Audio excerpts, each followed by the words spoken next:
morning.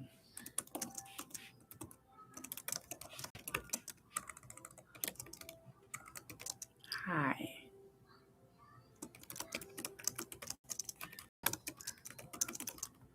Okay. There we go. Hi, everyone.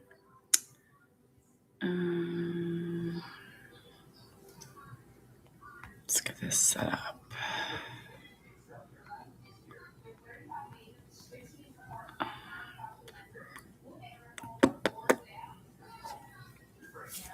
Hey, everyone. I just wanted to start out by first just saying a huge, huge, huge thank you to everyone who donated for Sawyer and I on our Special Olympics polar plunge.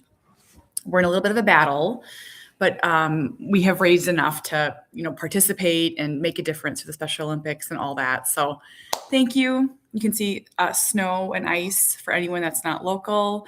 We are doing what's called a polar plunge in February, where they cut a hole in the ice and we jump in. Now, it's very organized and you don't have to go under if you don't want to. But because Sawyer reached his goal, he promises he's going to do something epically cool. Handstand, upside down, Mama, can we go stay here? under. Mama, can we go here? It's going to be so much fun. Sure, we can talk about that. Yep. Can we go here? Can we go there? No. Sure. I have no idea what she's talking about. It is Sunday. Sawyer, my husband and my third son are at hockey this morning. They should be home soon. And one is sleeping. One is watching PBS videos. One is in here. I am just taking a second to drink coffee. The second that I start talking, though, everybody needs me. It's very much a mom life. So I thought I would just take a beat to pop on and just update on life lately and just share what life has been like. Christmas season was a lot this year. And I don't know, because I only know what I know, but I feel like every year with Christmas, the season, so not the day, let's just say the 3-week season. I think that's fair to say, the month of December. It feels like the intensity builds every year while I am actively trying to simplify. Does that ring a bell for anyone? So every year, I'm like, we're going to do less. We're going to simplify presents. We're going to, blah, blah, blah, blah, blah. We're going to say no. We're going to do what works for us. And I think it's working. I think it is. But yet every year it feels like more. And maybe that's just the age of my kids or the amount of kids, or it's really interesting. I don't think that we are elaborate by any means. Like I don't see, I'm not like renting a giraffe or reindeer. Like I don't feel like we're elaborate or I don't think we're elaborate, but it's just a lot. Oh, Megan, yes, people get unsubscribed all the time. It's a Facebook glitch and I'm sorry.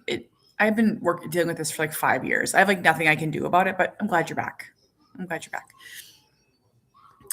So with Christmas, one thing that I did that helped. So normally I do like really, how do I word this?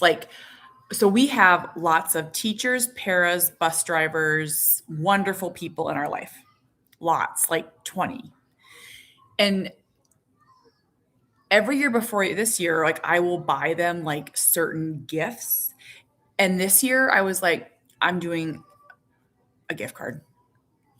I gave some copies of my books as well, but I was like, and Cooper's teacher and Cooper's para and director of SPED, I gave something super thoughtful, but I just was like, I have to simplify this because like buying all these is making me batty. So that's one area I simplified. I also spread my presents out. So I did breakfast for my daughter's preschool on Friday. So I didn't stress out about getting it done before Christmas. We did it after, which I thought was almost nicer. So I did bagels, cream cheese, and coffee.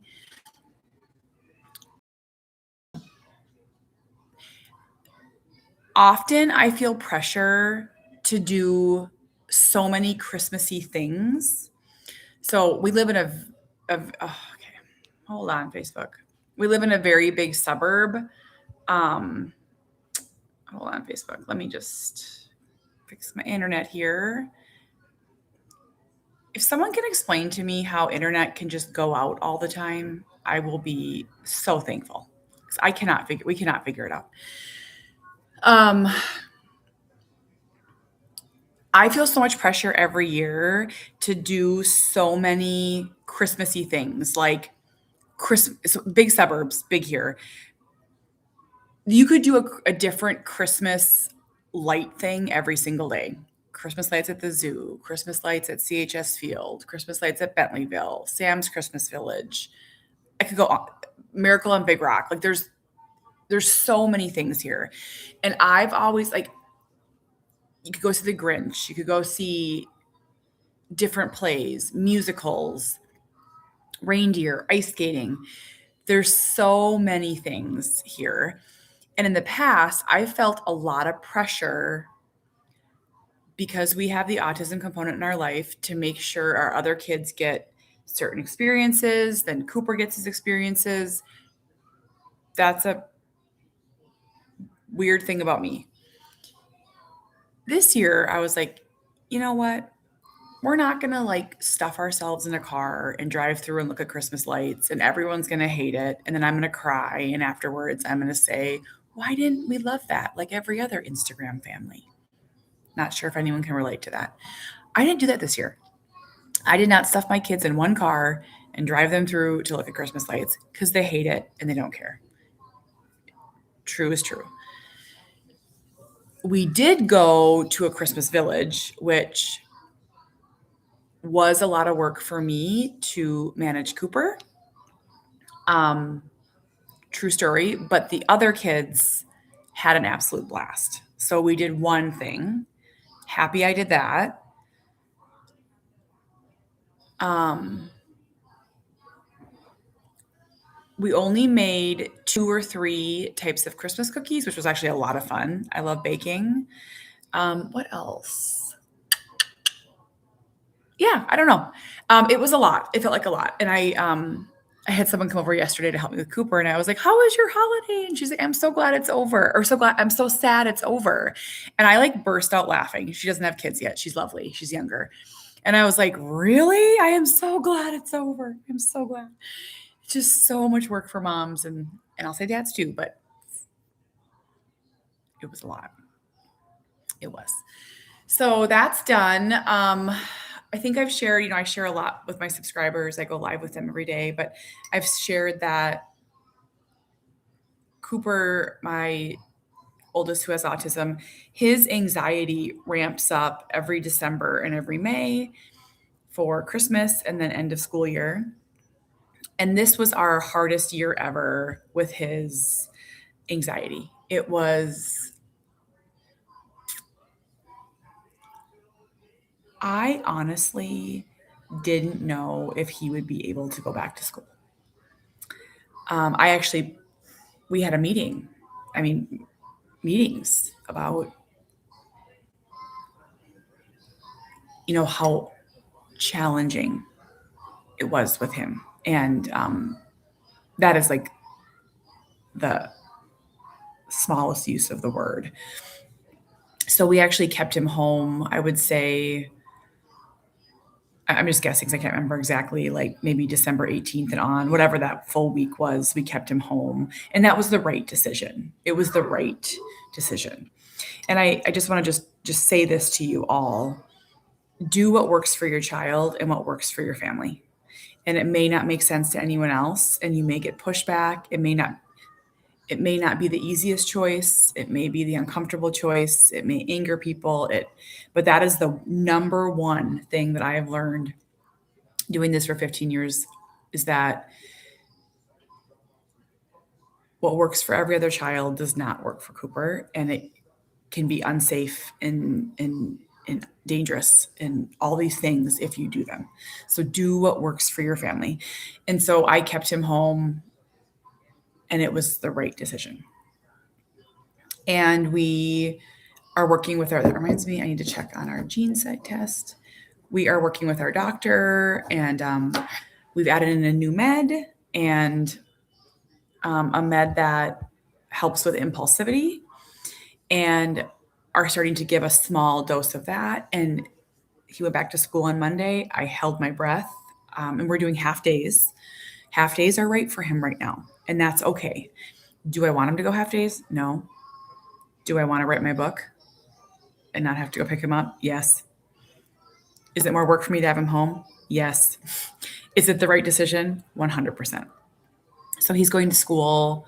The bus picks him up about 7:25, 7:20, and then I pick him up at noon 3 days a week and 11:30 2 days a week because they have a different schedule on the off days.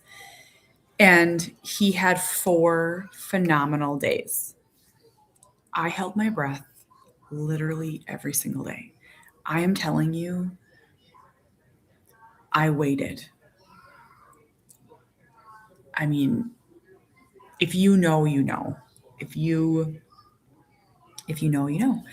And so each day I picked him up, and my husband grabbed him one day, and his para and his teacher, and we talked to everybody, and they were just so thrilled. He was back to his old baseline. This is another thing that I want to share with you. I think if this can help anybody, because it really helped me. And I was told this by our doctor probably 2 years ago. Your autistic child's baseline, so their best day, their perfect day, their best day is not going to look like a neurotypical child's best day. Cooper always operates at a level of anxiety. So his baseline, so let's just say my baseline of anxiety is 1 or 2, right? I don't, besides autism, I don't have a lot of anxiety. Cooper always is at like a 3 or a 4. He's always anxious about something. So how many days of school? When are we going to the Rocky Mountains? When is Christmas? When is my birthday? When is school out? How many days of school this week? There's always something. And so when I started to realize that I was never going to get him to a 0, but what is his baseline? And so that really helped me. And so I would say this week he's really back to his baseline, which is great. He's happy, he's smiling, he's engaged, he hasn't asked about Christmas one time or his Christmas list or now you may think, well, why would he? Christmas is over. But remember, logic doesn't necessarily matter for a person riddled with anxiety. So he's doing well. His teacher is on vacation this upcoming week. And so I floated the idea. I'm like, do you think that we should just keep him home? And he's like, no. He's like, I have two great people that are going to be in the classroom. They know Cooper. Oh, Cooper's going through cupboards right now. I can hear him. Can you hear him? He's going through cupboards looking for something. And so we're going to try. And if it doesn't work, it doesn't work. And his teacher said something really nice to me last week on Monday when I picked him up and he had that great day. We always talk for maybe like five minutes. And it's really nice. That's the one benefit. When you have a non-speaking, non-communicative person, I know nothing about his day, 0. And so all my communication has to come from other people. And so picking him up, I get a conversation every day with someone about his day. So that is nice. And we can brainstorm and think of things. And hey, bud, how are you? What are you doing? Are you looking for something in your backpack? Um, and so he said something. I thought that was a shadow. It's like a stain. Good grief. He said something really, really, really nice to me. He said, Cooper, we're not going to give up on him. We're going to keep trying. And I just thought that was so nice of him to say that to me. Just that one little touch point. We're not going to give up on him. We're going to keep trying. And even after he had a good day. So it almost meant more because it wasn't like said in crisis. It was just said in a calm way. It was so nice. Hi, Christina. I miss you too. It's been a while. We are looking at, I always say that winter is the hardest time in in our autism world because we're essentially stuck inside. We can't go outside. There's a lot of things that we can't do. And so right now in our home life, I'm really trying to manage 4 very different children who need 4 very different things. And how do we give them time and attention? Cooper is very happy at home. He likes to run to a bookstore or maybe, visit a train station, but home is his happy place. My other 3 would never be home, I swear. Maybe my daughter. My daughter likes to be home, I guess. She likes her toys. But my middle 2 would go, go, go, go, go. And so, was it last week? Last week we were supposed to have hockey. It got canceled because of the ice conditions.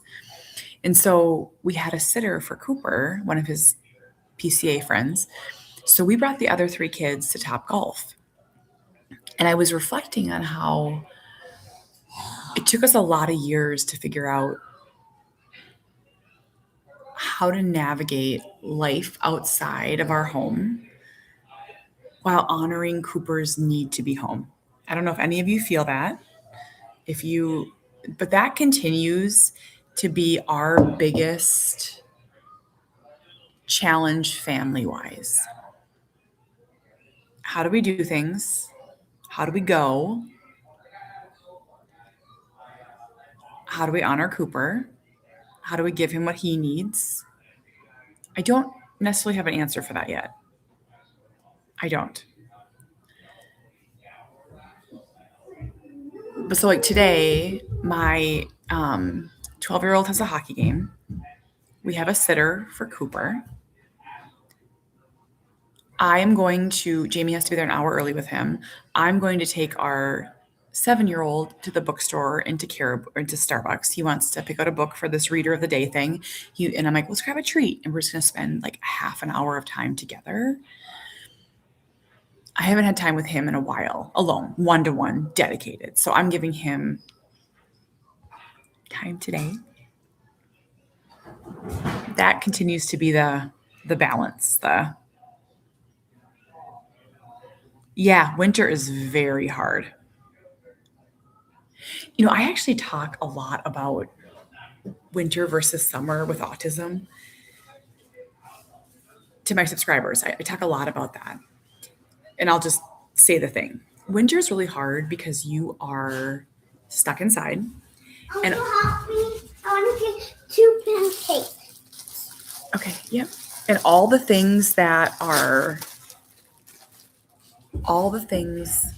you can do inside are either for younger kids and they're terribly busy, so we could never do it, or with Cooper, or age appropriate things are usually sports focused or arcade, which not his jam. But summer is unique because this is what I feel in the summer. Everyone is out doing things and we can't. We can't. how do you know if meds are working or causing more harm? Well, I think with any person, for me, any person, it's unique because you have a non speaking person. But with Cooper, we're looking for things like, is he drowsy? Does he have an increase in aggression, increase in behaviors? Cooper has never developed a tic, but I know lots of individuals who have developed tics from meds. We've never had that. You just watch. You just watch and track and study and monitor. And the only side effects we've ever seen from meds are increased sleeping during the day, which is not good for us, and then weight gain. And weight gain is a very common side effect with anxiety medications, and you have to really watch it closely. And you have to weigh your pros and cons. And that's probably our most challenging side effect. But other than that, we've also been very limited. We haven't really tried many medications. I know a lot of people that, try different things and have doctors that are willing to try and prescribe and modify and change. We've never had that. We started one med and stuck with it, started a second med, so our story, I think, is just a little bit unique. But we started Cooper on Prozac when he was 8 or 9. We saw immediately we saw positive things. So we knew positive things were happening. And then over a period of time, we saw weight gain, which was hard. And we had to sort of figure that out. We tried one med for a very short period of time that impacted him negatively. We were probably only on it for 3 days. And it was not good. And we knew right away that it was not good. So we knew.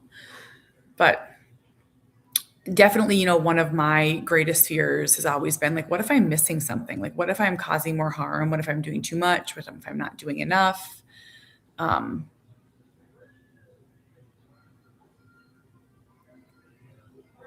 we go. Oh, that's good, Sasha.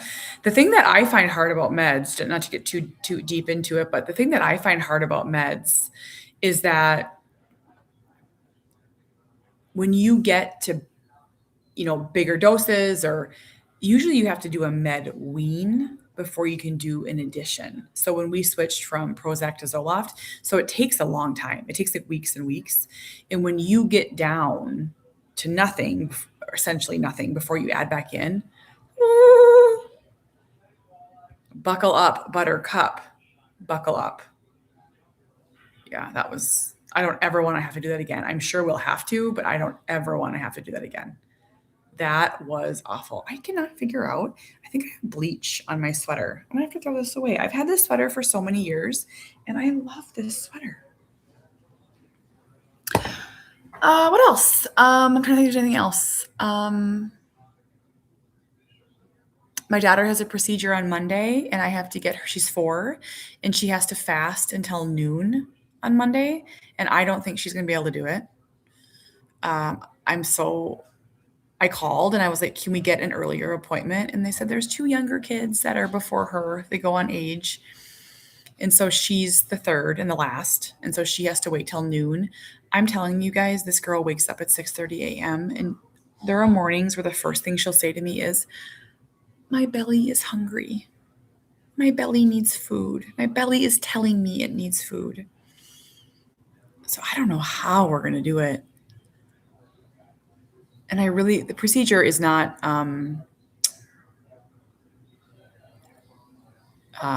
life-saving, but it's a exploratory thing that we need to do to figure some things out. And I'm like, what do I do? So if anyone has any suggestions of getting her till noon without feeding her, one of my friends said to wake her up at midnight or whatever time and feed her. Would anyone else do that? I don't know. That seems weird. But maybe. And then, Yeah, I'm very stressed. My comments aren't working, so I'm trying to see if anyone. I'm not sure what you're asking about a rash. I don't know. Um, I don't know. Rashes are not usually correlated with age. They're correlated with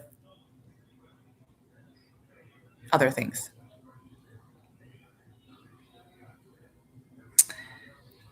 Julie, he would just rip the cupboards off the hinges.